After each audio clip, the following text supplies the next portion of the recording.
Guys 4,72,000 രൂപ profit, 2 ലക്ഷം രൂപ capital use ചെയ്തിട്ടുള്ളൂ. സോ ഇനീഷ്യലി നമ്മൾ ഒരു 2 മണി വരെ ഞാൻ ഒരു 30,000 ലോസിലായിരുന്നു ആ ഒരു 2 ലക്ഷം ക്യാപിറ്റലിൽ. പക്ഷേ ഈ ഒരു ലാസ്റ്റ് 20 മിനിറ്റ് മൂവിൽ നമ്മൾ ആക്ച്വലി പ്രീ മാർക്കറ്റിൽ ഡിസ്കസ് ചെയ്താണ്. ഞാൻ അത് കാണിച്ചു തരാം എവിടെയാണ് ട്രേഡ് എടുത്തതെന്നെല്ലാം. നമ്മൾ പ്രീ മാർക്കറ്റിൽ ക്രിസ്റ്റൽ ക്ലിയർ ആയിട്ട് ഞാൻ പറഞ്ഞു സെൽ ഓൺ റൈസ് ആണ്. 24,170 ബ്രേക്ക് ചെയ്ത് കഴിഞ്ഞാൽ 24,000 ഫോർ ഷുവർ ആണ്. അത് നമുക്ക് ന്യൂസ് ആയിട്ടും അതിനെ സപ്പോർട്ട് ചെയ്യാനുള്ള ഒരു ഇഷ്യൂ ഉണ്ടായിരുന്നു. സോ നമുക്ക് ആ ഒരു മൂവ് വളരെ കൃത്യമായിട്ട് അത് ക്യാപ്ചർ ചെയ്യാൻ പറ്റി. സോ നോക്കിക്കഴിഞ്ഞാൽ പ്രോഫിറ്റ് ഇതാണ്. ഒരു പുട്ട് സൈഡ് ഇവിടെ പ്രോഫിറ്റ് ഉണ്ട്. ഈ ഒരു സ്ട്രൈക്ക് ആയിരുന്നു ആദ്യം ഇൻ ദ മണി. ആ ഒരു ബ്രേക്ക് ഡൗൺ കഴിഞ്ഞതിന് ശേഷമാണ് ഞാൻ ഇത് ആഡ് ചെയ്തത്. ഒരു ചെറിയ കോൾ ട്രേഡ് ലോസ് ആണ്, ചെറിയൊരു പുട്ട് ട്രേഡ് അല്ലാതെ ഉണ്ട്. സോ നിങ്ങൾ നോക്കിക്കഴിഞ്ഞാൽ ഫസ്റ്റ് നമ്മൾ പറഞ്ഞ പോലെ തന്നെ സെൽ ഓൺ റൈസ് തന്നെയാണ് മാർക്കറ്റ്.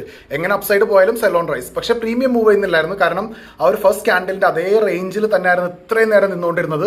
പിന്നെ 24,180 വന്നിട്ട് അവർ ഒരു ചെറിയൊരു ബൗൺസ് ഉണ്ടായിരുന്നു. ഞാൻ അവിടെ ഒരു കോൾ അറ്റംപ്റ്റ് ചെയ്തു, വർക്കൗട്ട് ആയില്ല. അതാണ് ആ ഒരു കോളിന്റെ സ്റ്റോപ്പ് ലോസ്. പക്ഷേ ഞാനൊന്ന് പ്രീ മാർക്കറ്റിൽ കൃത്യമായിട്ട് പറഞ്ഞതാണ് 24,170 ആണ് മേജർ ലെവൽ.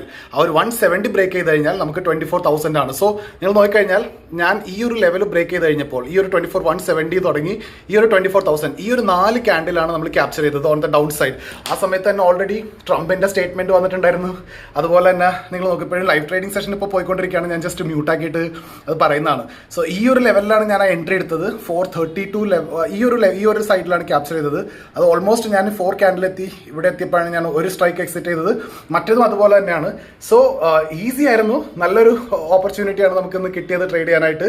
സോ നിങ്ങൾ നോക്കൂ, വളരെ കൃത്യമാണ് 24,170. ഇനി നേരെ പോയി ഇന്ന് ഡിസ്കസ് ചെയ്ത പ്രീ മാർക്കറ്റ് ലെവൽ നോക്കുക. 2 കാര്യങ്ങൾ പറയുന്നുണ്ട്. Market sell on rise. So നിങ്ങൾ പുട്ട് മാത്രമേ ട്രേഡ് ചെയ്യാവുന്നു കൃത്യമായിട്ട് പറയുന്നുണ്ട്. ഞാൻ ആ ഒരു കോള് ചെറിയൊരു പ്രോഫിറ്റ് ലോസിൽ എക്സിറ്റ് ചെയ്യാൻ കാരണം 24,180 വന്ന അവിടെ ഒരു സപ്പോർട്ട് എടുക്കുന്നുണ്ട്. അതിന് മുമ്പ് ഒരു സപ്പോർട്ട് എടുത്തൊരു ഡബിൾ ബോട്ടം കണ്ടപ്പോഴാണ്. പക്ഷെ അത് ഇമ്മീഡിയറ്റ്ലി എക്സിറ്റ് ചെയ്യാൻ പറ്റി. 170 ബ്രേക്ക് ചെയ്യാൻ പറ്റി കഴിഞ്ഞപ്പോൾ നമുക്കൊരു നല്ലൊരു ട്രേഡ് ഹോൾഡ് ചെയ്യാൻ പറ്റി. അത് 24,000 വരെ ഹോൾഡ് ചെയ്യാൻ പറ്റി. അതിൽ തന്നെ നമുക്ക് ആഡ് ചെയ്യാൻ പറ്റി. അവിടെയാണ് പിരമിഡിങ് വരുന്നത്. ആ ഒരു ബ്രേക്ക് ഡൗൺ നടന്നതിന് ശേഷമാണ്. പക്ഷേ പിരമിഡിങ് ഞാൻ സെയിം സ്ട്രൈക്കിൽ വന്നില്ല. കാരണം അത് ഒരുപാട് ഇൻ ദ മണിയിലേക്ക് പോയി.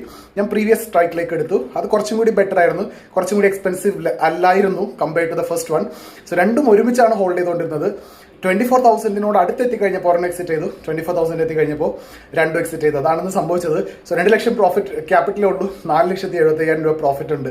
ഇങ്ങനെ എല്ലാ ദിവസവും ഉണ്ടാവില്ല. ചില ദിവസങ്ങളിൽ ഇങ്ങനെ ജാക്ക്പോട്ട് ട്രേഡ്സ് കിട്ടും. സോ അതും ലൈവ് മാർക്കറ്റ് സെഷനിൽ മിൻറ്റീസിന്റെ കൂടെയാണ് ആ ട്രേഡ് എടുത്തത്. സോ ഇൻട്രസ്റ്റഡ് ആണ് നിങ്ങൾക്ക് ലൈവ് മാർക്കറ്റ് സെഷനിൽ ജോയിൻ ചെയ്യണമെന്നുണ്ടെങ്കിൽ നമുക്ക് മോർണിംഗ് ആഫ്റ്റർനൂൺ സെഷൻസ് ഒക്കെ ഉണ്ട്. ടീമിന്റെ അടുത്ത് സംസാരിച്ചിട്ട് നിങ്ങൾ ജോയിൻ ചെയ്യാം. See you there.